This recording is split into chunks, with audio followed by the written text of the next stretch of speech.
오늘 전할 말씀은 사실 지난 2월 달에 안나 여전도의 원례회에서 전했던 말씀입니다. 3월 달을 시작을 하면서 이제 여러 가지 사역들과 또 학기 개강을 앞두고 성도 여러분들과도 이 본문 말씀을 가지고 말씀을 꼭 나누고 싶다라는 마음의 감동이 있어서 이 지난 설교에 살을 좀 토실토실하게 많이 붙여서 이 설교를 다시 한번 나누게 되었습니다. 처음 들으시는 분들에게는 꼭 필요한 하나님의 은혜가 공급되고, 다시 한번 들으시는 우리 안나 여전도회에게는 또 새롭게 발견되는 은혜가 있는 복된 시간이 되시기를 축복드립니다.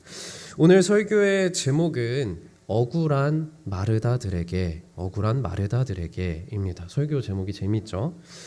오늘 설교의 제목처럼 교회 일을 하시다 보시면 참 억울하다라고 느끼셨을 때가 있으셨을 것입니다. 여러분, 교회 일 하시다가 언제 억울하신가요? 언제 억울하세요? 늘상 억울하신가요? 나 혼자 일하는 것 같을 때 억울합니다. 열심히 헌신을 했는데, 노력을 했는데 내가 노력한 대로 일이 진행되지도 않고 그 방향대로 가지도 않을 때 좀 화가 나고 또 억울하실 수 있습니다. 나에게만 다 교회 일이 몰리는 것 같아요. 계속 몰리는 거죠. 이럴 때 좀 억울할 때가 있습니다. 그리고 나는 열심히 하는데 저 사람은 안 할 때 억울하기도 합니다. 사실 오늘 이렇게 주일 오후에 또 찬양 예배에 나오실 정도의 분들이시라면 교회 일에 다들 앞장서서 하시는 신앙에 대한 열심이 있는 분들이시라 생각을 합니다. 그리고 그동안 교회 일에 앞장을 서시다가 적어도 한 번쯤은 진짜 억울하고 화도 나고 더 이상 못해 먹겠고, 그래서 올해까지만 내가 이거 한다, 이런 마음을 좀 잡수신 분들도 좀 계실지 모르겠습니다. 오늘 말씀은 그분들에게, 억울한 마르다들에게 드리는 메시지입니다. 오늘 본문 말씀에 등장하는 마르다와 마리아는 잘 아시듯이 자매였습니다. 마르다가 언니였고 마리아가 동생이었죠. 그런데 이들에게 참고로 오빠도 하나 있었는데요. 그 오빠의 이름은 나사로였습니다. 추후에 이제 나사로가 성경에 보시면 죽게 되죠. 죽게 되는데 예수님께서 그를 4일 만에 다시 살리시게 됩니다. 아무튼 오늘 본문 말씀에서 나사로에 대한 이야기는 언급되지 않고 있습니다. 예수님께서 이 베다니라는 곳에 있는 마르다와 마리아의 집을 방문을 하셨죠. 본문에는 직접 언급은 되어 있지 않고 있는데요. 예수님께서 보통 제자들과 함께 다니셨잖아요. 그런 것들을 고려를 해봤을 때 제자들이, 이 12제자들이 다 따라오지 않았다 하더라도 아마 장정만 한 10명 정도가 마르다와 마리아의 집에 방문을 하지 않았을까, 그때의 상황을 한번 예상을 해볼 수 있겠습니다. 예수님께서 집에 오셔서 이제 자리에 앉으셨는데 눈치 없는 동생 마리아는 예수님 발치에 앉아서 이제 말씀을 듣기 시작하는 거죠. 여러분, 집 주인 된 입장으로서 손님이 왔는데, 그것도 무려 예수님이 오셨는데 뭐라도 좀 내놔야 되지 않겠습니까? 눈치 빠른 언니 마르다는 곧장 이제 예수님 발치에 앉지 않고 곧장 주방으로 달려가게 되죠. 마르다는 주방에서 혼자서 동분서주하면서 열심히 음식을 준비합니다. 주방에서 열심히 계속해서 달그락 거리고 있는데, 글쎄 이 기집애가, 동생 마리아가 끝까지 안 들어오는 거예요. 이렇게까지 달그락거리고 소리를 내고 티를 내고 있는데. 여러분, 열이 받을까요, 안 받을까요? 맞아요, 열 받습니다. 열이 받죠. 혼자서 저 장정들의 음식을 다 준비하기에는 역부족인 거죠.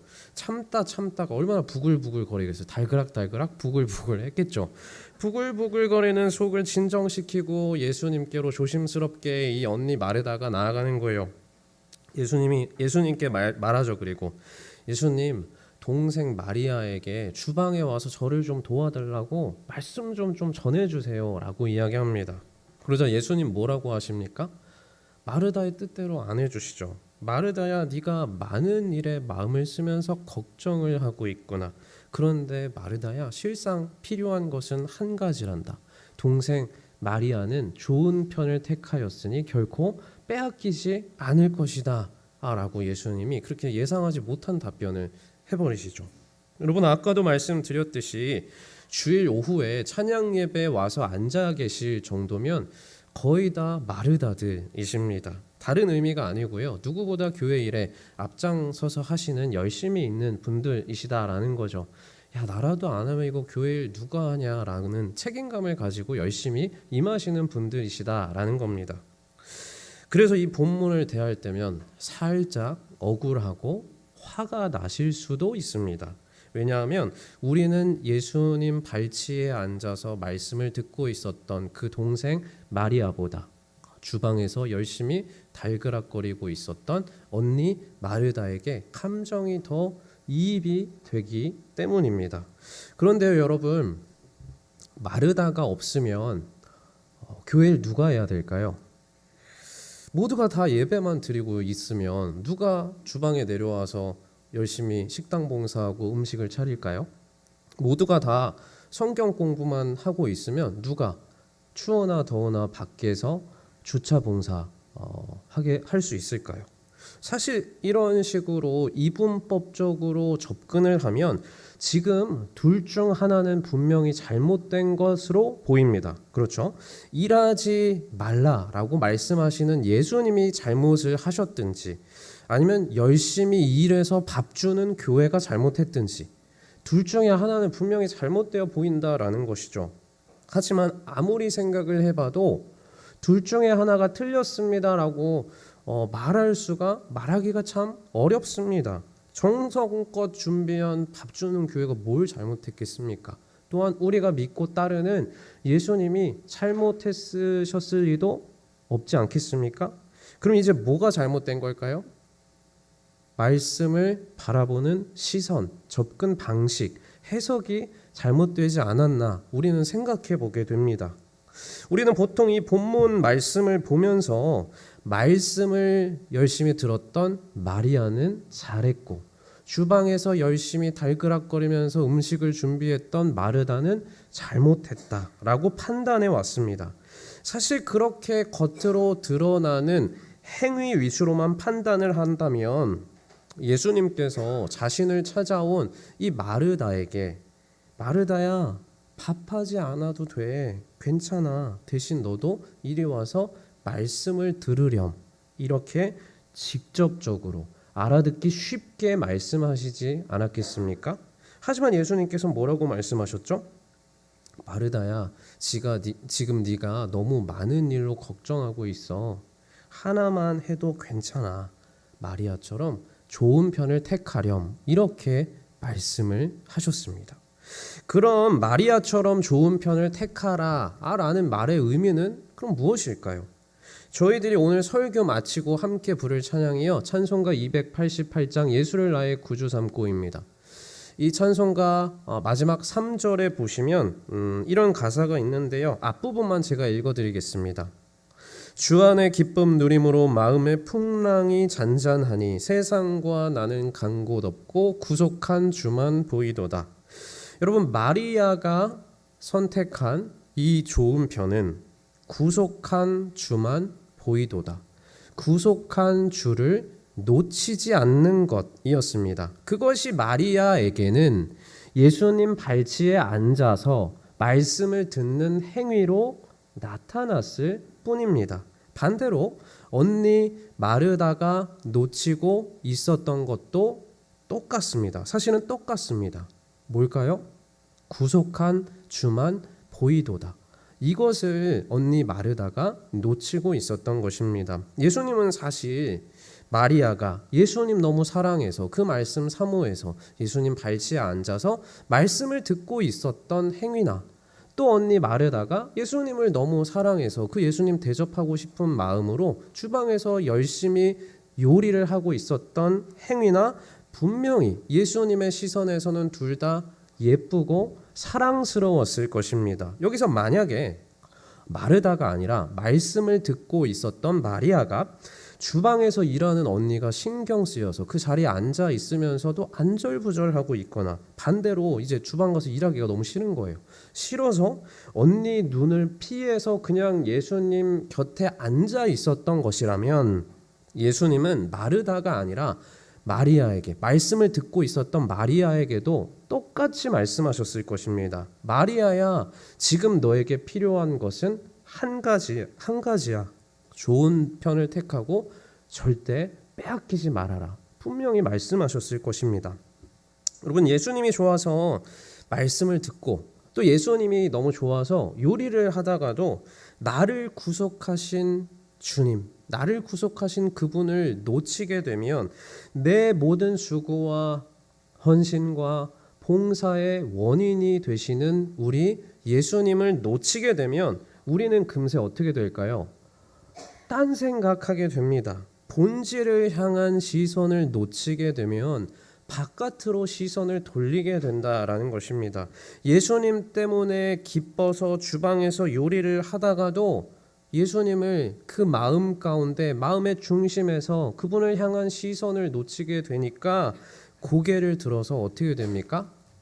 마리아, 저 나쁜 기집애 되는 겁니다. 이제 그럼 예수님은 머리로만 아는 믿음의 대상이 되는 거예요.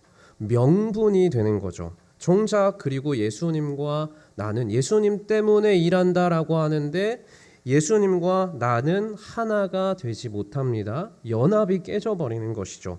연합이 깨지면 예수님과 함께하는 기쁨이 깨져버리는 것입니다. 그래서 어떻게 될까요? 지치게 되죠. 쉽게 지치니까 다른 사람을 쉽게 받아주지도 못합니다. 조금만 거슬려 봐요. 용납을 해주지 못하는 거예요. 조금만 거슬려도. 그래서 구속한 주를 놓친 마르다를 보면 어떻습니까? 음식을 하다 말고 뛰쳐나와서 제 동생이 하면서 손가락질하게 되는 겁니다. 나아가서 또 어떤 행동을 보이죠? 그를 명하사 나를 도와주라 하소서. 말씀을 전하고 계시는 예수님에게 예수님 그거 말고요, 저 동생한테 말해서 나를 좀 도와달라고 하세요 라고 예수님까지 시켜먹게 된다라는 것입니다. 예수님에게 마음의 시선을 맞추고 예수님으로 인하여 기뻐하는 것이 아니라 예수님 위에 서서, 사실은 예수님은 명분인 거고 내가 하고 싶은 대로 도리어 예수님에게 명령하는 자리에까지 서게 된다라는 것입니다.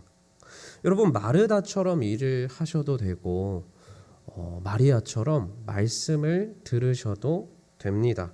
예수님은 지금 나타나는 행위 자체를 지금 그것을 지적하시는 것이 아닙니다. 예수님은 언제나 성경을 보셔서 아시겠지만 본질입니다. 본질. 마음의 중심이죠. 나를 구속하신 주님을 언제 어디서나 놓치지 않는 것. 오늘 말씀으로 하자면 이 좋은 편을 택하기를 항상 바라고 계신다라는 것입니다. 교회들마다 보면은 찬양대들이 있습니다. 우리 교회에도 보시면 샬롬 찬양대 있고 시온 찬양대 있고 마리아 찬양대가 있습니다. 찬양대의 아름답고 힘찬 찬양 소리는 언제나 우리의 예배 가운데 활력을 불어넣어주죠. 물론 주아름 찬양단과 또 여디지아 찬양단도 빠질 수 없습니다. 결코 빠질 수 없죠. 마찬가지입니다.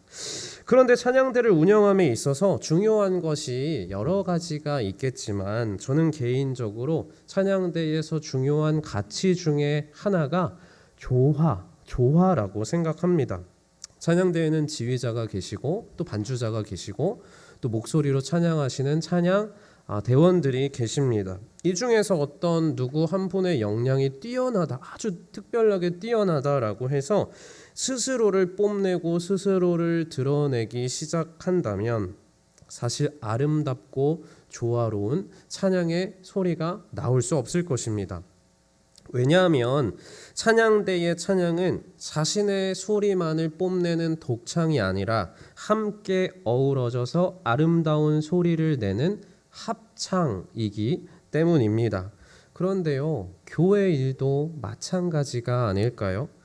찬양대가 아름다운 소리를 내기 위해서 때로는 자신의 실력을 다 드러내지 않고 다 보여주지 않고 먼저 귀를 열어서 상대방의 소리를 듣고 내 목소리를 거기에 맞추어 화음을 내는 것처럼 공동체 안에서도 때로는 나의 목소리를 낮추고 다른 사람들의 소리를 필요를 경청하고 잘 어우러져서 조화를 이루는 사람이 하나님께서 기뻐하시는 사람이 아닐까 생각을 합니다.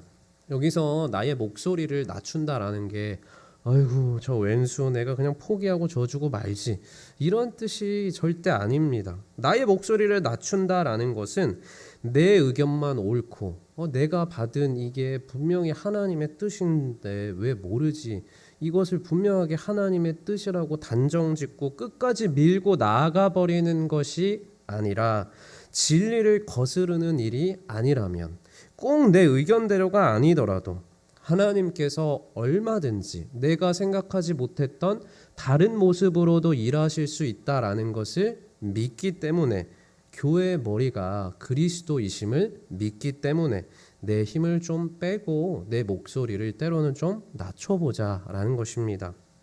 그래서 내 고집 부리는 것을 멈추고 하나님을 향한 신뢰로 다른 사람들의 소리에 좀 귀를 기울여 보고 거기에 속도와 방법을 한번 맞춰보자라는 것입니다. 다른 식으로 말하자면 나의 목소리와 나의 오름에만 집중을 해서 거기에 파묻혀서 시야가 좁아지는 것이 아니라 고개를 들어서 지금 모든 상황을 이끌어 가고 계시는 지휘자이신 하나님의 지휘에 한번 집중을 해보자라는 것입니다.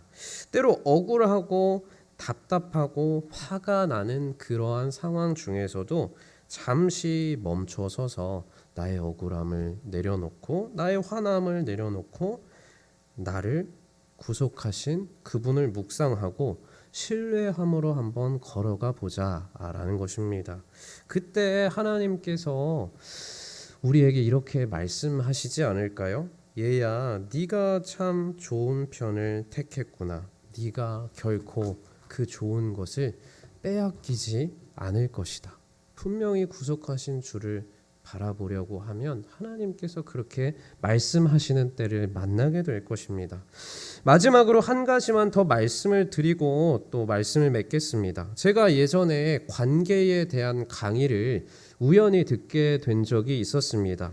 그 강사님의 말씀에 따르면 어렸을 때 우리 아이들은 싸우고 나서 잘 사과도 하고 화해를 하지만 성인이 돼서는 오히려 사과를 하지 않고 화해의 손을 잘 내밀지 않는다라고 합니다.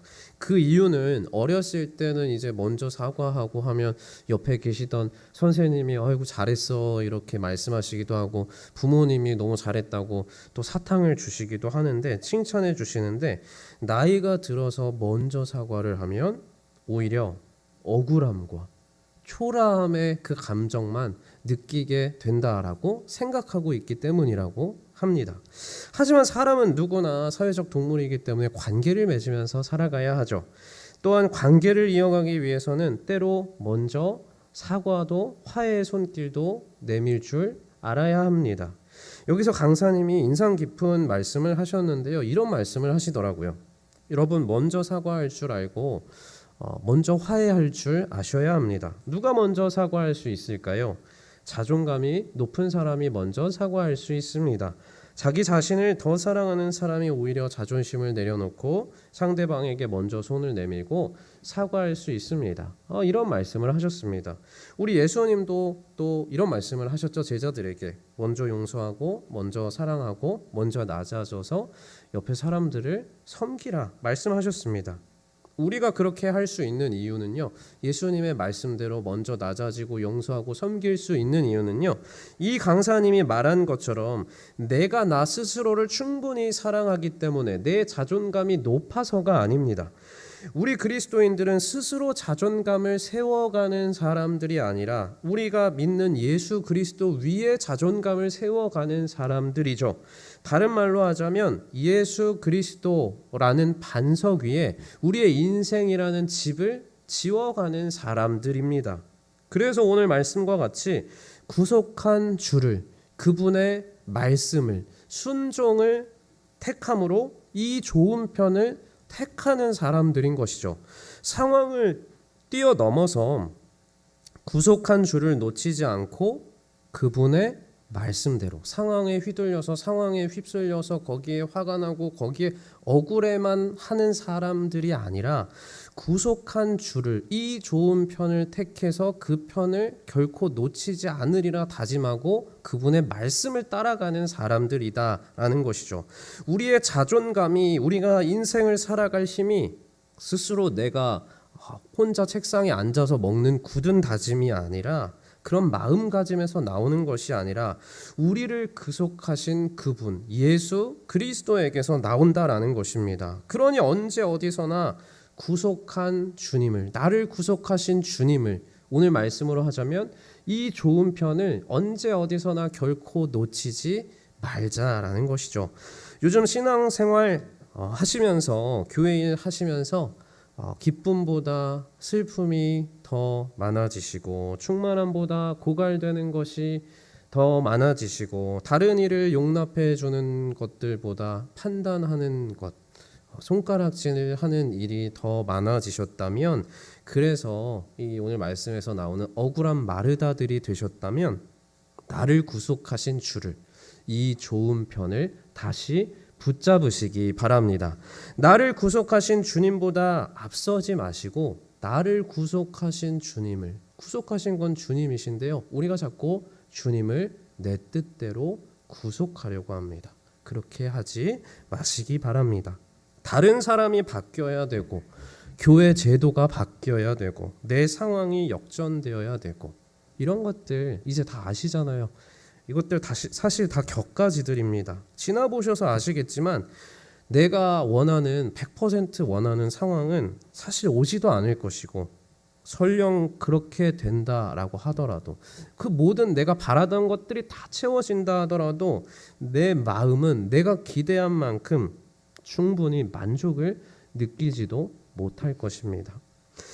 예수님과 동행하지 않고 그런 것들 다 해도 오히려 허물을 느낄 뿐이죠.